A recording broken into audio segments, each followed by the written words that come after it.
Hey guys, welcome back. I just tweaked my microphone. Sorry if that was too loud. I am back again with another. I'm still wearing the same clothes because it's been literally like 5 minutes since I finished the last video. Let's look here. I started watching the Art Mentors video, this next one, and I got like 3 minutes in. I was like, oh my gosh, I should do a response to this one too. I'm already annoyed. So yeah, we should probably go over this one. I will say on a positive note, his production looks nice. He's got nice color lights in the background, good camera setup, nice stuff here. And overall, I think he's very wrong about stuff, but I like his attitude. So I subscribe to his channel. I'm going to semi-hate watch his stuff. But I feel like if I met this guy, I'd probably end up being friends with him. So whatever your name is, I'm sorry I don't know your name. If we ever meet, no hate. Not hating, just saying. Just got to watch this because I disagree with some of the stuff you're saying. But I like you got a positive attitude toward it. So anyway, let's watch this one here. And we'll go through it and we'll see if Hey artists, you might be worried right now that there's no what there is to say. future, no more careers left in art for you because of AI. And AI bros, I hate for me to tell you this. AI bros. Here's the thing. Again, like I said in the last video, I am not a fan of what AI is doing to the industry that I am a part of. I'm not. I have many artist friends that are high-level concept artists that have done some amazing work for video games and movies, and I know some legitimately famous concept artists that I consider friends that I could reach out to right now, and I feel really bad about things that are happening to their industry. Now, I came from an industry doing a lot of art. I still do a lot of art, but it's kind of, as at the moment, isn't affected as much. We'll get into that in a bit. But there are always going to be severe limitations and caps to what AI and machine learning can do, but it's the truth. No.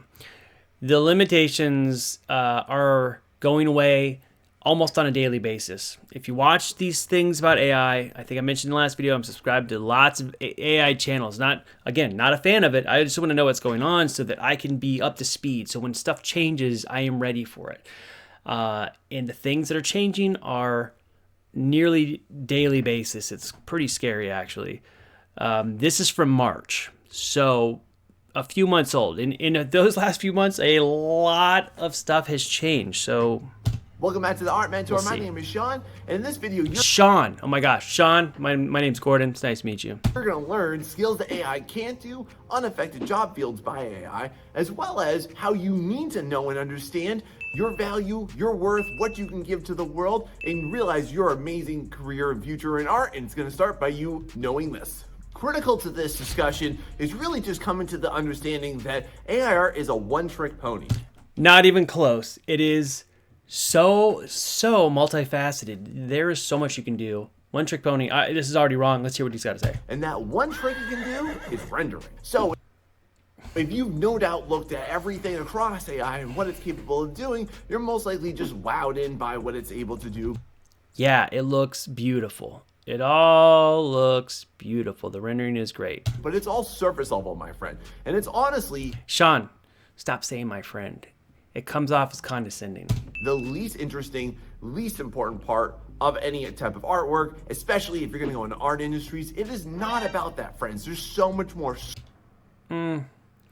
Yeah, but quality helps a lot. Trust me. So much deeper meaning that needs to happen there. So if your rendering is the only thing that you think is keeping you back, you can learn how to do better. But don't let that affect you, because there are way more important things that you need to learn how to do, like this. The most obvious and critical flaw, y'all, is 100% this right here. Hands and feet are just always going to be. So, since this video came out, they released Midjourney 5. Does hands perfectly. Almost flawless. Almost flawless hands. If there's ever a mistake, you could just fix it. It's not a big deal. But they're almost flawless now. All the hands have the right fingers. They look really good.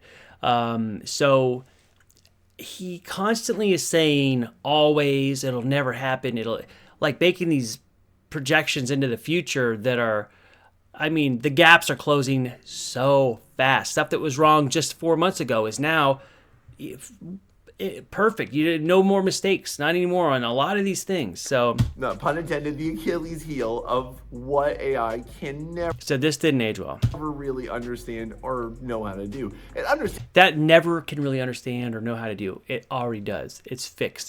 This stuff is fixed. understands it about as well as a kindergartner. But all jokes aside, y'all, here are some things that you can definitely start to do with this, is start to do more interesting gestures with hands and feet. One thing that I personally like to do in a lot of my artwork, and I've especially been doing this a lot in the last year or so, is that I try and make sure that I convey the emotion of the character through every single part of their body, but especially their hands and feet too. Like, especially if somebody's doing like a big magic blast, complicated hand gestures like that. If somebody's really angry, I like it to be all like kind of gnarled and curled like that. If it's a soft and sweet, elegant motion, I like to show it like that too. If somebody's running, you show with a lot of force too. So think about how you can use those parts of your body, not only to show that you're, a real artist, but also how you can show emotion through all of that. You can tell AI to do this. You can describe these hand gestures. I just saw Jake Loon Davies posted a bunch of pictures on Instagram the other day. He's a very, very, very good concept artist. And he posted all these Midjourney images that he was just playing around with and just kind of critiquing what Midjourney can do and can't do, and how it utilizes images that are already available to inform how it is making its new art. He's kind of just doing some experiments. But one of the prompts was to do a character, I can't remember who it was, maybe like a Darth Vader-ish character with these different hand gestures.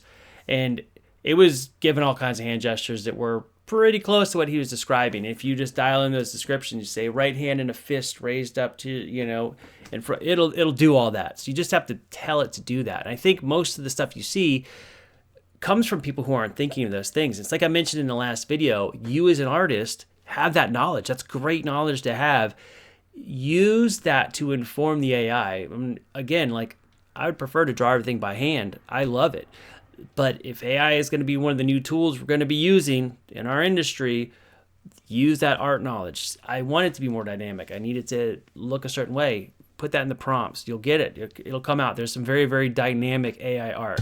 Now, to make sure your artwork is really standing out, start implementing more of this. This is going to seriously level up all of your artwork. But if y'all are just doing standing characters that are just looking ahead or just looking up, down, to the side, y'all start to implement more expression, start to convey a mood, convey some type of emotion all the time. That is one of the main staples of AI art, because I'm just gonna be real, y'all, it's like a whole bunch of just vacant Instagram. The prompts for these, just about guaranteed, were like, girl with flowers in her hair, painting of girl with flowers in her hair, and no description of what she's doing. If you said, girl, glancing off to the left with just her eyes and smirking mysteriously, or with a flirty look on her face, you're going to get artwork that has those things. I've seen so much AI art that has very expressive faces on the characters.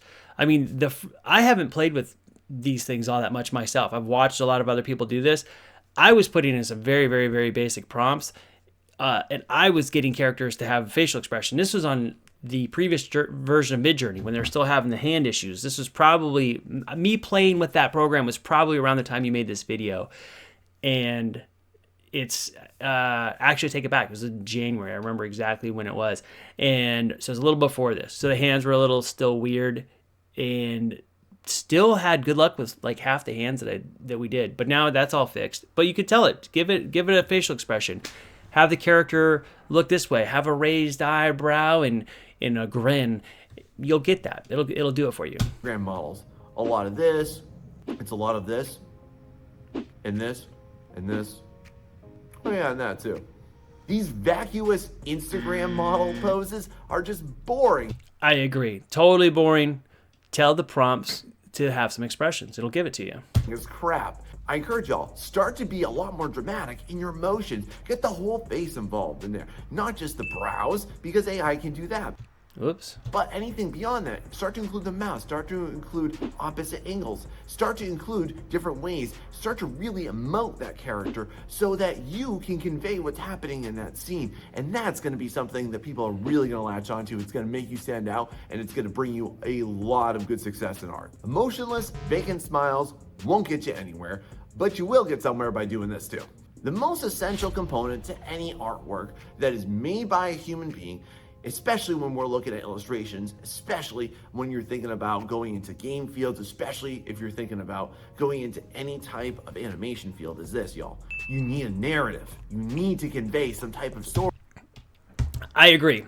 So far, these are good tips, but you can still apply them to AI. I think this is trying to, make an argument against AI. Again, I'm not an AI bro. I'm just recognizing what's happening in the future. Got to take advantage of it. These are good things to think about when you're writing prompts for AI. People get latched into what the context is, and that's a major component that AI will always suck at, because that is a humanistic quality. AI will never do this. It's just not accurate. It already is doing this. There's tons and tons and tons of AI generated stuff out there that's wonderful, has story, has expression, dynamic characters, all this stuff. That machines are never going to be capable. Stop saying never. Stop saying never. You can say currently can't, but it can already. But if you don't think that's a thing, Doing. It's It catching doesn't up matter fast. how they can pose, it doesn't matter how they can render it, because if you can't tell a story, nobody cares. So if you're thinking about I agree with that. going into illustration, you want to think big time about, again, how are you going to convey what's happening in the scene? Why should we care? How do we feel? You want to be able to look at an illustration, at your illustrations, at your What am I doing here? designs, and just immediately get some type of feeling from it. So insert a mood into everything you're starting to do from henceforth, and you are definitely going to be leagues above anything that a stupid machine can't do. Another major crux of machine learning is that it absolutely sucks at this. AI will never be able to handle professional level work or near professional level work, and especially working with private clients, because it cannot handle specificity. It absolutely can. Absolutely can. I have clients coming to me with AI art that is highly specific. Again, what I mentioned in the last video is it's going to get you 85 or 90% of the way there. And then if anything else needs to be even more specific, that's where the artist takes over and it's going to go in and fix it up. It cannot handle the wealth of what a client would ask you for, whether that be an independent client, whether that be a commercial client, but it cannot handle specific direction. So just to give you an example, y'all, here's just a text description that you're looking at right now of a current project that I am working on. Wow, right? There are pages of me having a conversation with my client about all the specifics of that character. All right, this is one of the main things that is going to kill the art world is that what you're just saying right now. Again, I mentioned in the last video, I've had about 6 people, at least 6, come to me with AI art to recreate something else for them, a prop or a costume part. And they didn't hire a concept artist, because all that description that you just showed, when you're working with a director or producer, and they have these ideas in their head and this is what they want to get out, they can write that to a concept artist, and then the concept artist can try 50 versions of it to get it close, or they can put all that information into Midjourney, spit out in seconds 4 images. They can look at them and dial them, pick the ones that they think are closest, change the other 2, keep this one, change these other ones, and dial it, add some more prompts. Before you know it, they're within the 10% mark of what they're looking to get. And then that end little bit might come to the artist. But the things that I've gotten, it's like, here's 3 images. We like, on this image, we like this. On this image, we like this. And this image like this. And then I end up doing the sculpt in ZBrush based on those 3 things. I didn't have to think about it. And if there's any other changes after that, they're really minor. It's like, okay, we want the antlers to be bigger or make the snout a little bit smaller. But it's there. I didn't have to think. They gave me everything. And guess what? That artwork would have typically come from a concept artist to me. Most of the work that I've done for years, if I've been building props and costume, I'll be talking to a director or a producer, and they're getting art from a concept artist and sending it over to me, and then I work on it. So, for example, if you watch the on the Star Wars YouTube channel, they have their Knights of the Old Republic or whatever the show is. They have all these lightsabers in the background. I made all those lightsabers for the show. The producer for the show is talking to a concept artist. The concept artist, we're going back and forth, and I'm getting art. But now they could say, "Hey, we just wanted to look like this," and send me some stuff, and I could make it up off of something the producer did. They just leave the concept artist out. Anyway, they just get it that close. I just want to say good luck to making that prompt, because it's never going to turn out exactly like it. In fact, by doing this type of a prompt, all the AI user will ever get is a really lousy compromise, and the client's going to be royally disappointed by it. No, the client is going to skip the artist and just do it themselves until they're happy. They'll just hit refresh, refresh, refresh. They don't have to deal with anybody. They can do it in an hour, have what they want. They're not waiting back and forth with an artist back and forth while they draw all day and do stuff. They're not paying that artist, however much, $400 a day or whatever you guys are charging, $800 a day, depending on who you're charging. And, it's nothing. And get back a bunch of art in minutes. And then they hand that last little bit off to the artist, like, oh, these are all the things I like. Here's, one or two images are almost perfect. Go from there. So what's going to happen? It's already happening. I'm dealing with it myself. Not convinced? Here are some more examples. Check out this character right over here. This is not only supposed to be a dwarven child, but she also was instructed to have fairy wings, a flower crown, and steel-toed. I feel like getting Midjourney for a month and then recreating these images in Midjourney with making some prompts to describe this and see what Midjourney comes up with. Bunny shoes. Oh, and armor that is made of thorns wrapping around itself. And she's shooting a bow while riding a black unicorn. So this exposes Midjourney could do that. Major flaw in AI, which is that if no one's ever done it before, it can't figure out. That's ridiculous. Everything in that image has been done before. People have shot bows and arrows. People have ridden horses. People have armor. You would be shocked. The very first thing that I put into AI, just again, goofing around, was a Ninja Turtle with a hammer made out of a pizza. Has anybody ever drawn that? I mean, it gave me 4 images, and every single one of them was amazing.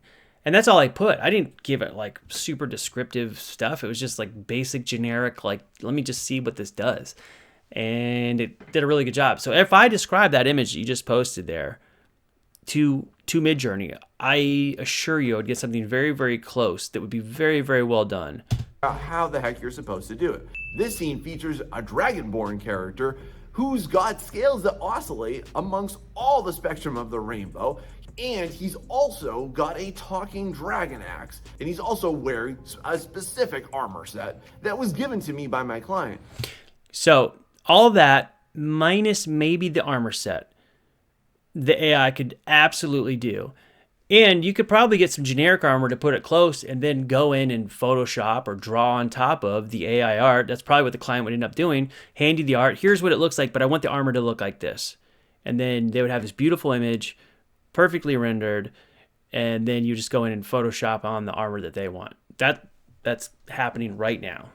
It cannot really innovate because its entire database is kind of the precedent for what it can and can't do. Its entire database consists of billions of images, more images than you've ever seen in your whole life. It looks at it and it remembers every single nuance and detail in every single one of those images. It's more reference than you can imagine. It's absolutely insane. If it's not in there, it can't. But however, though, you, my friend, being a real artist, you can do anything because you are limitless, my friend. Nope. My limit is I can only draw so fast. The fastest I can draw is the fastest I can draw. Even if I could draw great, I could only draw so fast. In 90 seconds, it can give me 4 images off of Midjourney. And there's a bunch of other programs now that are doing the same thing. And now Photoshop, you can just doodle something in Photoshop and then AI the crap out of it in a few minutes and have a whole different image. My friends are doing it right now. Now you're going to get a lot more out of your artwork and a lot more attention by implementing these. A major handicap of AI and how it was trained and the data it was trained on, unethically by the way. I agree. Unethically, I agree with that. Is that it's traditionally just going to have a lot of still, standing, boring poses. So really start to level up your dynamic posing. I agree with this. Ask the AI to do dynamic poses. Describe all the characters and what they're doing specifically in dynamic ways, and you'll get that. I've seen it. It looks awesome. Start to have your characters doing something, no longer just standing still. And this is a real staple of illustration, of sequential art, of animation. That's nice. That's AI good. will never be able to handle this. Really get into like splash art for video games. That's Go really look at good, too. like Riot Games. They do amazing stuff. Really Go good. look at card art too. That's going to be a really great source of inspiration for you for how you can more dynamically convey the action and the story and the I love mood it. of a scene. That's a really good one. I love the light on the hands. This is a good trick. This is totally separate. This is me getting distracted. I love this kind of artwork. I love the light in the hands and the shadows on the backs of the fingers here, and it draws your eye into the palm of the hand. It's a really good trick to guide your eye around. This is a nice image. Right there. Start to do things that do not involve your characters in just boring, I agree. No lame poses. clean, static poses. AI just can't handle how the human body moves, what its limits It can, though. are, and how Maybe it couldn't when you made this, but now it absolutely can. It's been a few months later, and it does a good job. to present it in a more interesting way because of the data set that it was trained on. I don't think it ever will. Whoops, didn't age well. To avoid more lameness, y'all, make sure that you do this too. As you level up and you start to do a lot more group scenes and you start to do more interactions with characters and environments, y'all, there's a big component for you. Start to include a lot more interactions. Have characters in scenes, in illustrations, that's in cool. your concept art. Start to include a lot more That's really interactions. good. This especially goes to groups. Like AI cannot handle groups. And again, It can now, unfortunately. Again, unfortunately, I wish it couldn't. I love all this stuff. This is really cool. I think I did this Arcane. I feel like I did a. even if it does handle groups, it has lame, boring, expressionless, vacant faces where they're just not doing Again, just tell it what to do. It'll do it. anything. They're just walking, they're just standing. It also has a severe time grappling with proportions, especially with multiple people. Things get These don't look so far off to me. There's a weird tangent right here. I don't know what's going on here. It kind of looks like her arm's behind this one, but I don't know. Maybe this one's supposed to be closer to the camera. This one looks fine to me. real wonky and weird, but it just can't handle any type of context. So think about in your artwork, how can you start to have a lot of context? How can that involve a story? How can you have two or more characters, and especially groups of characters, having some Oh. I don't know what's up with this arm here. We're talking about proportions, and that is a little bit strange, but I don't know where this came from. type of unified purpose that will bring a lot of great attention to you. It will show the art industry that you are a worthwhile member of its community. And more importantly, too, is that you're really going to be able to build something unique and special that only you can come up with, my friend. Have you ever thought about doing that? So taking all of this into consideration, y'all really need to come to this understanding. One of the worst, and I would say major misperceptions of the AI art community is that the higher quality the images will lead that AI user to success within the art field. But y'all, I have to disrupt this and I have to drop a big bomb on this. That's absolutely not true. What people are really interested in has nothing to do with the picture. It does not matter the quality of the image. What matters is this: people don't buy art, y'all. They buy a human experience. No, they buy art. Trust me. I relate everything to the film industry because it's what I've worked in for the last 7 years, or 6 years, I should say. Sorry. And actually, no, about 7 or 8, actually, but a little bit of overlap into my last job. People actually absolutely buy art just because they need artwork for stuff. They want Human experience is good. Like having a good experience with an artist or anybody is better, but if they're saving thousands of dollars by just using AI, they're going to save the thousands of dollars just because they can use it somewhere else in the production. It's that much easier. to work with you. Companies want to work with you. Companies want to get exactly what they want out of you. Clients want to get a specific interaction out of you. Here's the thing. I think they still will for the time being, but they're going to come to you with a big pile of AI stuff that they generated that just save them weeks and weeks of time working with you. So you'll get to do the finishing work on it. You'll probably get to do some Photoshop tweaks, maybe a redraw of some characters, or maybe like they have something they came up with AI that they really like, and now, okay, we want you to draw up this character in a few different angles, or maybe do a sculpt of this character in ZBrush or something. But that exploratory initial work is going to be gone. It just is. I'm already seeing it. It's already going away fast. They want a great customer service experience. And if you can deliver that to your client, you are going to be a tremendous success. I agree with that. That is correct. But the amount of work you're going to be doing is just going to be a lot less than it was even a year ago. You're going to feel gratified as an artist, and you're going to produce amazing stuff. Now, if you're still a little on the fence about jumping into the art career or what your future might be, let me just give you some support for a few industries that I don't think will ever be affected. I think if you love doing art, do art. You'll figure out a way to make it work. Again, the whole thing, if you make your own stuff and it's good, people like it, they'll buy your art that you make for you because it makes you happy. You might not, the amount of client work, custom stuff is going to get smaller and smaller. But if you make stuff that you like and people like it, they'll buy your work. I mean, AI or not, you can make stuff that people will buy.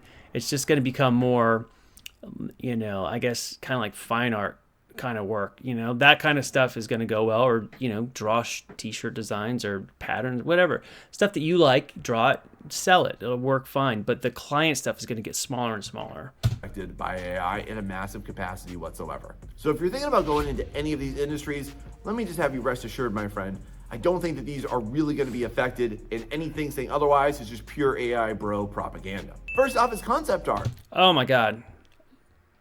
I'm telling you, I've just mentioned this 4 different times just in this video. Absolutely affected. Again, there's going to be stuff where they come in and have some free art that they've done in AI to get you started, and there's still going to be concept art, but it's going to be minimized by like 80-90% for sure. You might be like, whoa, why, Sean? It can produce so much more, so much better than me, right? Yeah, however, though, that's not the point. The point of concept art is conveying an idea. And that's, I mentioned this in the last video. You hire a concept artist for 6 months, you're looking at easily 50 grand. Easily 50 grand for a good concept artist, probably more. If you can narrow that time that you're hiring that artist down to 3 weeks, you just saved a lot of money. So all the exploratory work, like I mentioned previously, you can knock out a heap of that with AI. I'm not a fan of this. I keep saying this. I'm not a fan of this. It's just the way it is. Conveying about a character, about a vehicle, about an environment. That's really, it's really about good. A lot of things, but most importantly, y'all, is that you have to be able to take extremely precise and specific directions, and you have to be able to iterate. You have to be able to do what? What did you just say? What did you just say? extremely precise and specific directions, and you have to be able to iterate. Iterate? Do you mean iterate? Like iterations? Iterate. I've never heard that said that way my whole life. You have to be able to do insane amounts of alterations. So that is a... Oh, look at that. It looks like Fang stuff. This is based on the car from League of Extraordinary Gentlemen. That's where these ideas came from. So this kind of looks like that speeder from Rey's little speeder thing from Star Wars. This goes into the thing. This is clearly based. If you haven't seen League of Extraordinary Gentlemen, look up the car from League of Extraordinary Gentlemen and look at the similarities in these designs. This looks like, it could be, kind of looks like a Feng Zhu design, but I don't know. A major handicap of AI, and it's never going to get to the point of what a human Feng can Zhu do. design. Is that his, or is it one of the school students from his school? I know Feng, actually. I've been in communication with Feng since 2008. And he's awesome. Even if AI did come into concept art as a major element, it would require a heavy amount of paint overs to the point where it's never going to be able to produce a polished, finished piece. You could paint over stuff and get it pretty polished. If you could look at concept art now that like they're doing. Look at so I've got these books, Illustrated Star Wars Universe. This one's sitting here. Just happen to have this. This is like a Ralph McQuarrie book. So this is old school Star Wars illustrations. If you look at it compared to the newer Star Wars illustrations that were done since the prequels, or sorry, the sequel movies, the way the art is done is so different. Now they're using so much 3D art, kind of compositing a bunch of 3D elements, blocking in some shapes and rendering it, and then going in and drawing over top of it. Isn't much different than getting a piece of AI art that's 85% there and then going in and drawing on top of it. It's not that much difference. It just saves you a ton of time. What y'all see at the end of a pipeline, at the end of concept art, is not where it started. And I'm basing this, by the way, off of Feng Zhu. Oh, Feng Zhu. Yep. Who's like the godfather. I love Feng. His this channel, if you guys are watching this, he has Design Cinema on his channel, and amazing resource for watching someone draw concept art. Is just so great to watch him. I love watching Feng work. Concept art. So I would trust him over some like teenager sitting in their mother's basement telling you that AI art is going to supersede it. I don't think that's gonna. Now again, this is from, when did he record this video? In March. So, and it's June now. And the stuff that's changed in the last 4 months is scary. Totally scary. So I don't know what his mindset was like in March, but I'll tell you what, it's a lot different now. Now, one thing I can say is that these studios, they are concerned with copyright issues as far as using AI. And they're not concerned with copyright in the sense that they're going to be taking someone else's copyright. They're concerned with owning the copyright. If they make an AI image, do they own the copyright? So a lot of studios are not utilizing this for the end results yet, or for even close to end results, because they are worried that they cannot own the copyright. So you hear people talking about copyright issues. Most of the time, the studios are more concerned with owning the copyright to their own work than taking the copyright from someone else. So keep that in mind. Another common misperception is that architecture might go away. Oh. Well, no, that's definitely not going to happen. Ah. Again, what you see. Okay, this is one I know a lot about because I did architectural visualization for about 13 years, full time. This was my job for a long time.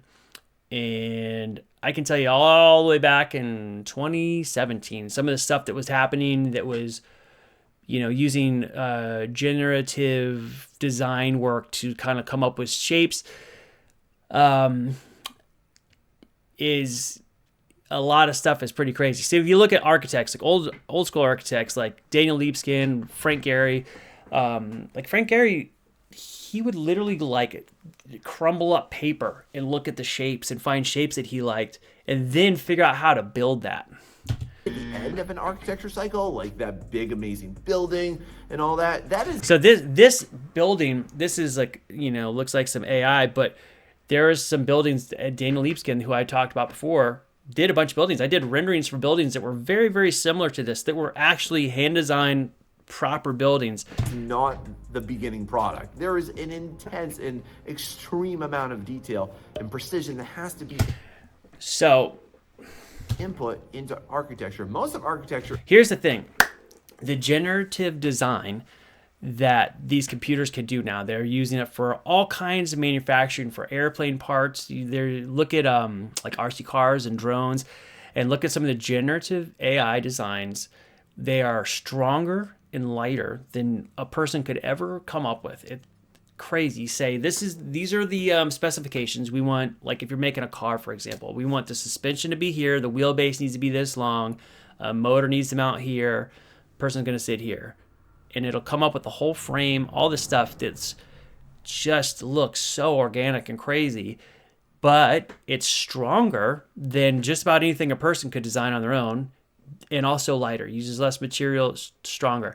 They're doing the same thing with buildings now. So you can make these wild shaped buildings, and then a computer can go in and figure out, okay, the floors need to be 10-foot ceilings.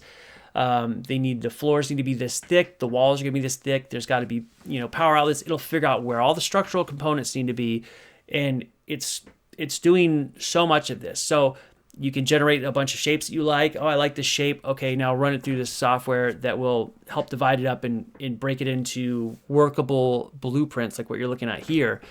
But it's getting more and more and more automated and really, really scary. And you think about what, like 3D printing stuff. You take a file in a 3D printer, a 3D model, and it will build the entire structure inside to figure out how to support what it needs to support. It'll make little trees and all kinds of stuff to support a 3D print. It's very similar, that's a very rudimentary thing compared to architecture. But if you write in your specifications of what you want on each floor, and the computer will bang out, the basics of that. And they were working on this in 2017, so I have no idea how far along it is now, but the stuff they were doing in 2017 was really impressive.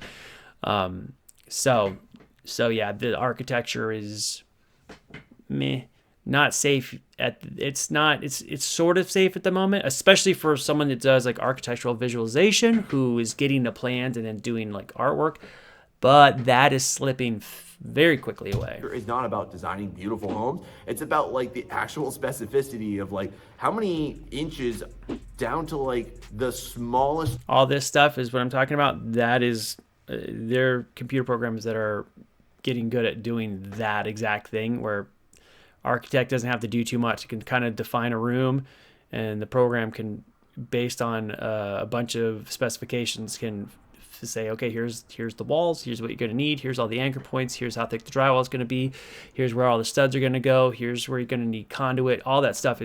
Can be figured out by the computer. Degree is there between a stud and a wall, and how much space there is in a room, and how much height there is, and exactly plotting out where something's going to go. That's the majority of architecture work. It's got nothing to do with just banging out some huge, awesome looking building that isn't even structurally sound. Well, that's the thing. The structural sound part, the computer can figure that out better than a person can now. Scary. And probably can't be built in the site where it's going to be built. Again, look at a Frank Gehry building that was done on paper by people. Some of it now they did it on computers, but some of the old stuff was done. I to this day, like when I had to 3D model some of these buildings, it was crazy working around the details. And now a computer can break that stuff up. It's pretty wild. So if you're thinking about going to that field, you're still safe too. Nah. And lastly, illustration. Illustration is never going to go away. It's always going to be handled at the highest level by human artists. You have to convey at the highest level a narrative. It is for a purpose. If you're going to be going into children's books, you have to tell a story about how the bunny got over here to there and they learned a lesson about it. It has to be about that mood and the story, and it entails all of this can be put into AI. Sorry, you just can't. Everything we've talked about in this video today. On a different level too, if you're going to be going into like game art for illustration, if you're going to be going into card art or any other similar field for that, it is big time about what you can do in the minutiae of details that you can implement into it to not only make it look really good, but for it to sell that idea. And you must be able to take specific directions in order to accomplish that, which machines can't do. They can.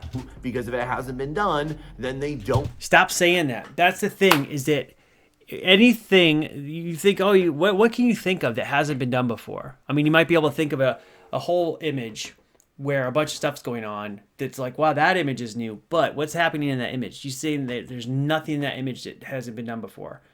A person swinging a giant oversized hammer, and then a guy over here pole vaulting and throwing a dagger. I mean, if you prompt all that stuff, it will make it. Trust me, it will make it. It's scary. I hate it. I hate that it can do it so well, but it does. Don't know how to do it, nor will they ever. Stop saying nor will they ever. It makes you, it's so short-sighted, and again, it didn't age well because it's only been a few months, and the stuff is accelerated in the most rapid pace ever. Again, I hate it. I wish it wasn't the case. It just is. It just is. So why do all of those misperceptions exist, and why does the AI community think that they can take over? I don't think the AI community thinks they can take over. I think they're just into what they're doing, and it is taking over. That's the problem. Every single art field. Let me just tell your friend, that's totally false. It's complete fiction. And I'm going to show you all of that dangerous AI bro propaganda so that you can be aware of it and start to ignore it, which you'll learn about right here in this video. Go check it out. Oh my God, I'm going to have to watch another one. I feel like I'm going to be promoting this guy's channel. Build custom industrial machines.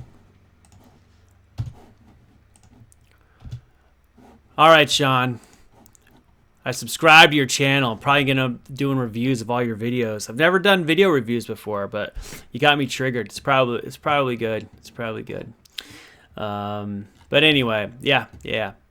AI is here, man. You just got to I'd rather learn to work with it. The tips you're giving in this video, a lot of them are really, really good. They're really good, but they're not going to save a person from AI. Someone should take that and use it in AI as an artist. Be an artist who utilizes AI. Use those tips. Those are great tips. All those are great tips. Utilize those tips. Be an artist. Look at AI with an artist's brain, and use AI to create those things using those tips. And then at the final levels, you go in, you can redraw stuff or get an idea from something you created and just draw it over from scratch. You just saved yourself like weeks of work, you know? I don't know. Take advantage of it. It's a tool. Like I said, in the last video, you're drawing in Photoshop. You don't have to draw that by hand. You can go in there and change stuff and copy stuff and rescale things. It's so easy, but they used to have to do all that by hand, you know? But when I was younger, I had to draw that stuff by hand. I'd paint by hand. When I started in Photoshop, it was like a 2.5. They didn't have layers. So the layers didn't come out until version 3. It was like 1995, 94, something like that when version 3 came out. And it was like a game changer. Oh my God, we have layers now. It's, utilize it. It's a tool. Make it a tool. Use it as a tool. Be an artist. Use it as a tool. Anyway, I'm gonna stop complaining now. You got me on a binge. I got stuff to do. Let's go back over to this viewer. Yeah, sorry guys. Sorry for another total rant. And Sean, thanks for the videos. You do a good job with them. I like your positive attitude. But AI's here. Sorry. Bye.